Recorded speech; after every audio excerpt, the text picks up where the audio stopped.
til Karim. Hold lå i kø i flere dage for at være de første til at få fingrene i den spritnye og smarte iPhone. Det danske magasin Gear sendte en af deres medarbejdere helt over til New York for at få fingre i et eksemplar. Og velkommen, David Guldager Vilstrup. Lykkedes det? Det gjorde det i hvert fald. Den ligger her ved min side i hvert fald. Og hvis nu vi lige prøver at sige, hvad er det, vi taler om her?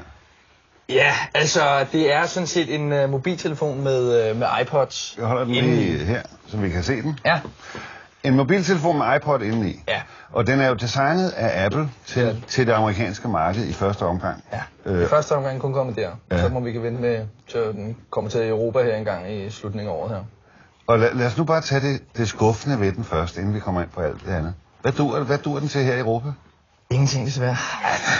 Du kan ikke bruge den som mobiltelefon i hvert fald. Du kan ikke bruge den som mobiltelefon? Nej, det er en alene en... Altså, du kan bruge den som iPod hjemme. Altså, det er så at sige en meget eksklusiv iPod og meget dyr iPod. Hvad er prisen? Den er 4 GB, den der, ikke? 4 GB, den kostede $500 derovre. Ja. Så det er altså de der 3500 kroner? Ja, det er præcis. Ja. Og der kan du altså, hvis du har wifi hjemme og så videre, så kan du godt bruge den til at gå på nettet og andre ting, men altså det der med som en telefon og have den som det der er eksklusivt ved den, altså det der er skæg ved den, det kan du ikke rigtig bruge desværre. Det er ikke rigtig muligt nu. Men inden du så tog over det store vand og fløj hjem med den, havde du mulighed for lige at teste en lille smule, formoder jeg, over i altså USA? vi har brugt hele weekenden på at teste den igennem i New York for at se, hvad den kunne og hvad den ikke kunne selvfølgelig. For at prøve alle de her ting som sms og tage billeder og gå på nettet og den her Edge-netværk, og så bruge det også, ikke? For at se, hvad det er. Og hvordan virkede det så derovre?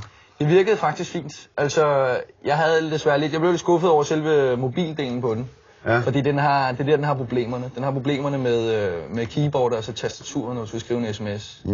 Jeg tror ikke, at amerikanerne er på samme måde så vilde med sms, som vi europæere er. Vi skriver over rigtig mange sms'er. Ja. Og det gør vi jo ofte med en hånd, og så med tommelfingeren, der kører over tastaturet. Og det er altså ikke muligt med den her. Det er tastatur. Nej, det er jo tastatur, der simpelthen der er alt for småt, når det ligger hernede. Og det gør simpelthen, at man rammer forkert. Ja. Og nu gør det godt nok med pegefingeren, det er også... Ja, og med ryggen til, fordi vi lige skal kunne se det her, ikke? Så er det svært. Ja. Men ideen er vel sådan set god nok? Ideen er rigtig, rigtig god. Ja. Ideen er rigtig lækker endda, fordi altså, det er helt klart den mest sexede telefon, jeg nogensinde har haft i hånden. Det er bare ærgerligt, at den ikke virker. Lige præcis. Det må vi så vente et halvt år, så fungerer det. Og så er der også forhåbentlig noget, som tastaturet bliver bedre på det herhjemme i Danmark. Altså, det er også et amerikansk tastatur. Det vil sige, hvis du rammer forkert, så har den ligesom på almindelige mobiltelefoner en sådan intelligent ordbog. Ja. Så den finder de rigtige ord at smide ind på. Det må man håbe i hvert fald. Ja, det skal jeg lige præcis. En meningsmåling siger, at 19 millioner amerikanere, det er altså en del, seriøst overvejer at investere i sådan en her. Ja. Hvad er det ved en ting som det, der gør, at selv amerikanerne kan blive så vilde med det? Jamen altså, det er jo det er hele den her Apple-fanatisme, der har været der. Altså, det er nok det eneste brand rigtigt, hvor der har fået den her en kæmpe fanbase af folk, som sætter Apple op på en høj pedestal og sætter som en gud næsten. Ja. Fordi at og det er både hvad angår sådan noget som det her, som jo er deres første mobiltelefon, og så deres computer. Ja, og så også deres iPod. Ja. Det er sådan set mest iPod, der har gjort det store hype, der har været rundt om Apple, da de kom frem.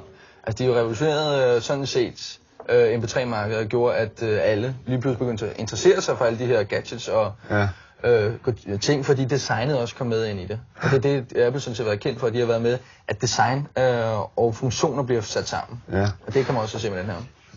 En af de ting, jeg ved, du er lidt imponeret over, det er det fingertouch-system, altså hvor følsomt det er. Kan du komme med et eksempel på det, hvis du viser med de billeder? Ja, hvis I kan se herude, så det der er mest lækkert på det, det er det med billederne. Altså du lægger bare billederne ind over iTunes, og så er det sådan set bare at trykke sig ind på dem. Nu kan vi se nogle her fra New York.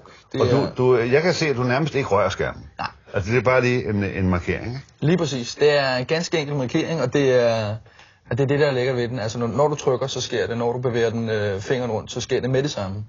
Og så det her med, at du zoomer ind med 2 fingre. Så zoomer du ind. Og ligesom at strække billedet? Fuldstændig.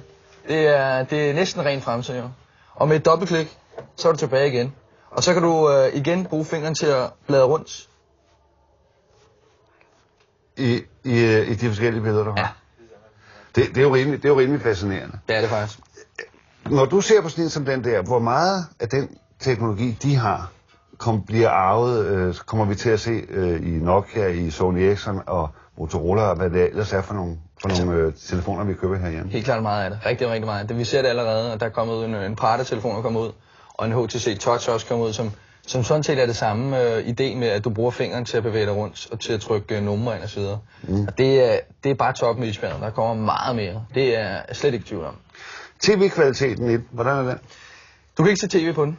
Det er ikke en tv-mobil, og det er desværre ikke engang en videomobil. Altså, den har en YouTube-funktion. Er det ikke meget, meget mærkeligt? Det er rigtig mærkeligt, synes jeg, fordi det er sådan en ting, de lægger meget op til, at det er blandt andet det her med YouTube, at du kan se YouTube.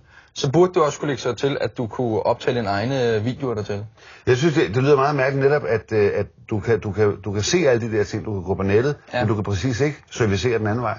Nej, altså der er nogle problemer ved nogle af de her ting. Altså det med tv-ting, det kan godt være, det kommer med en opdatering senere hen. Det vil jeg ikke udelukke, men det er i hvert fald ikke med den her model, der kommer ud, den her version, der kommer ud her. Med hele det der med, at den ikke er videodel, der skal vi altså også lige lidt længere ud i hvert fald, før det kommer til at være muligt med den, tror jeg. Hvad kan forklaringen være?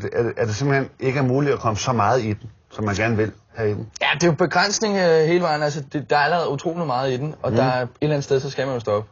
Altså, du kunne næsten blive ved med at smide ting ind i den. En ting er, hvad du så siger nu her, der har været over, og du har testet den lidt. Har du øget tjek på, hvad anmeldelserne af den rundt omkring har været? Altså, jeg har haft, nu er vi jo sådan de eneste i Danmark, der rigtig er kommet ud med det, så fordi vi er de eneste, der har været derovre, så det er svært at sige, hvad de andre danske medier i hvert fald vil sige om. Men i USA i hvert fald, der har der været sådan en, overvejende positiv anmeldelse af den i hvert fald. Nu der var 3 journalister, der var ude først med at kigge på den, og de sagde alle sammen, at det var en telefon, der levede op til hypen, men det var ikke uden fejl. Det var ikke uden fejl. Så anden generation af den bliver forhåbentlig en lille smule bedre. USA kan få lov til at få børnesygdommen, og så kommer til Europa, så har vi den fuldstændig lækre udgave med alt fungerende. Men åbenbart stadigvæk er vi forskellige fra amerikanerne i vores prioritering af, hvad det er for nogle tjenester, vi lægger specielt vægt på. Ja, og det skal man huske, hver gang man kører et amerikansk mærke. Det skal man nok. Altså, der er også BlackBerry, som er en meget sådan amerikansk mærke, som man siger sådan. Det er utroligt populært i USA, men ikke så populært herhjemme. Og det er igen sådan, der er visse ting, som amerikanerne vil have, som europæerne ikke vil have. Sådan vil det jo altid være med sådan ting. Men altså 3.500 kroner cirka for den der udgave, og så er der en 8 GB, som koster 6.000 kroner, ikke? Ja, $600. Ja, $600, ja. Det er så lidt mindre, men alligevel. Tak skal du have for besøget.